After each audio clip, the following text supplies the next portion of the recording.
नमस्कार। आप सभी का मेरे चैनल पर स्वागत है। आज हम पद्म पुराण की उत्तरखंड में जो दिव्य ज्ञान दिया है उस पर चर्चा करने वाले हैं। यह ज्ञान भगवान शिव ने माँ पार्वती को दिया है। इसमें उन्होंने बताया है कि यह जो सारा संसार है इसमें 14 भुवन हैं। इस संसार के अलावा और भी कोटि कोटि संसार हैं। संसार मतलब ब्रह्मांड। तो यह सारे ब्रह्मांड प्रकृति में ही स्थित माने गए हैं। प्रकृति की ऊपरी सीमा में विरजा नाम की नदी है।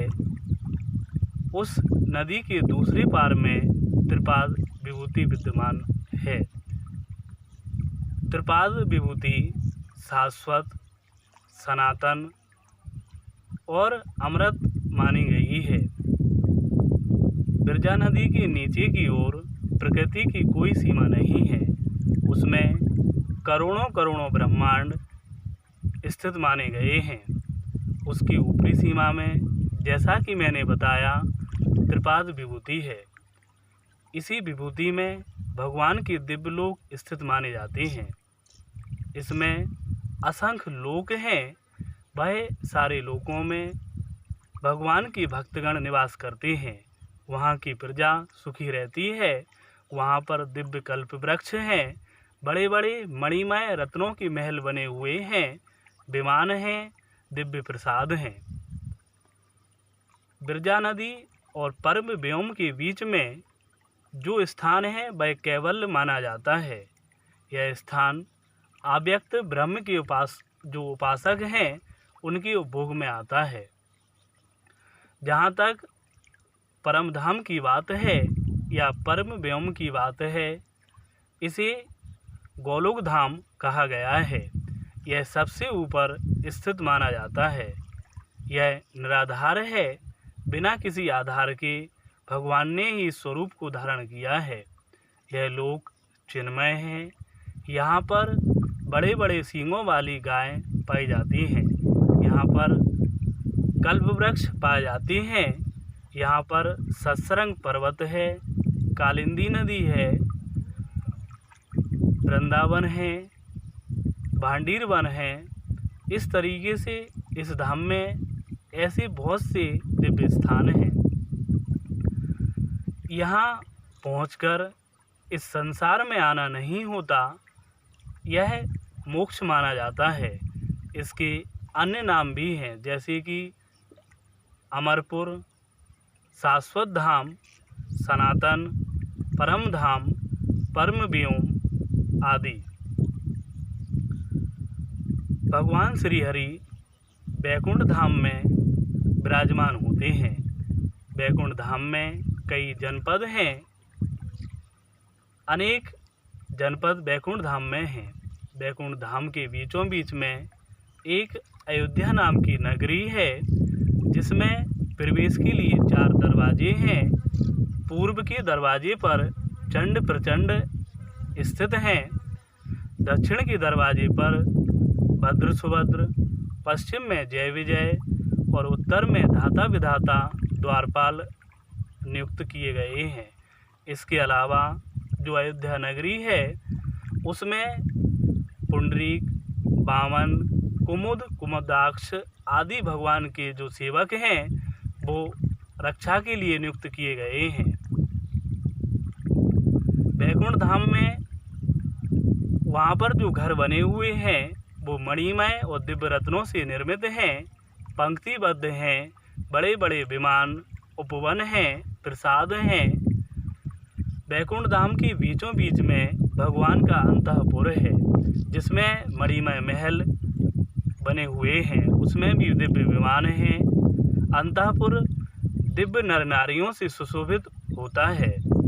अंतःपुर में भी पंक्तिबद्ध महल बने हुए हैं। अंतःपुर के बीचों बीच में एक दिव्य मंडप है, जिसमें माणिक के बने हुए हजारों खंभे लगे हैं। मंडप की जो छत है वो दिव्य रत्नों से बनी हुई है। माणिक और स्वर्णों से वहाँ पर चित्रकारी की गई है। मंडप के बीचों बीच में एक दिव्य सिंहासन है। सिंहासन में भगवान सूर्य, चंद्र और अग्निदेव स्थित हैं। सिंहासन में भगवान अनंत देव, गरुण, इसके अलावा संपूर्ण छंद, यह सारे उसमें दिव्य पीठमय रूप धारण करके रहते हैं।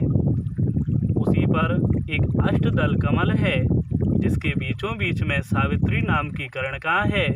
उसी में श्री विष्णु भगवान लक्ष्मी जी के साथ विराजमान होते हैं। इसके अलावा भूदेवी और लीला देवी भी उनके साथ विराजती हैं। कमल के एक एक दल में विमला, ज्ञाना, उत्कर्षणी, सत्या आदि शक्तियाँ हाथों में श्वेत चमन लेकर भगवान की सेवा करती हैं। आठों दल में भगवान की 8 शक्तियाँ हैं। यह सब भगवान की शक्तियाँ मानी गई हैं। भगवान के सिंहासन के चारों ओर धर्म, ज्ञान, ऐश्वर्य और वैराग्य, इसके अलावा चारों वेद मूर्तिमान होकर खड़े हैं। सभी शक्तियाँ जैसे कि चित शक्ति, सदाशिव शक्ति, आधार शक्ति उसे घेरे खड़ी हुई हैं। इस तरह परव्योम में श्री हरि विराजमान होते हैं। जो यह परम धाम है, यह भगवान का पहला व्यू कहा जाता है। इस अयोध्या नगरी के और भी नाम हैं, जैसे कि सत्यलोक, साकेत। साकेत नगरी के पूर्व में श्री वासुदेव का मंदिर है। दक्षिण में संकर्षण का लोक है। पश्चिम में प्रद्युम्न का मंदिर है और उत्तर में अनिरुद्ध का भवन है। इसके अलावा ईशान कोण में दिव्य शांति लोक है। नेत्र कोण में सरस्वती लोक आदि हैं। यह पहला व्यू है। इसके अलावा वैष्णव लोक, श्वेतद्वीप और क्षीर सागर भी भगवान के व्यू माने गए हैं। भगवान की जो चतुष्पाद विभूति है, जिसमें से पाद विभूति में करोड़ों करोड़ों ब्रह्मांड हैं जो विरजा नदी के नीचे की ओर हैं। जो त्रिपाद विभूति है उसमें असंख्य दिव्यलोक माने गए हैं। जैसे भगवान श्री हरि बताए गए हैं, उनके नेत्र, हाथ, पैर सारे संसार में व्याप्त हैं। सारे श्रेष्ठ भवन और धाम उन्हीं में स्थित माने गए हैं।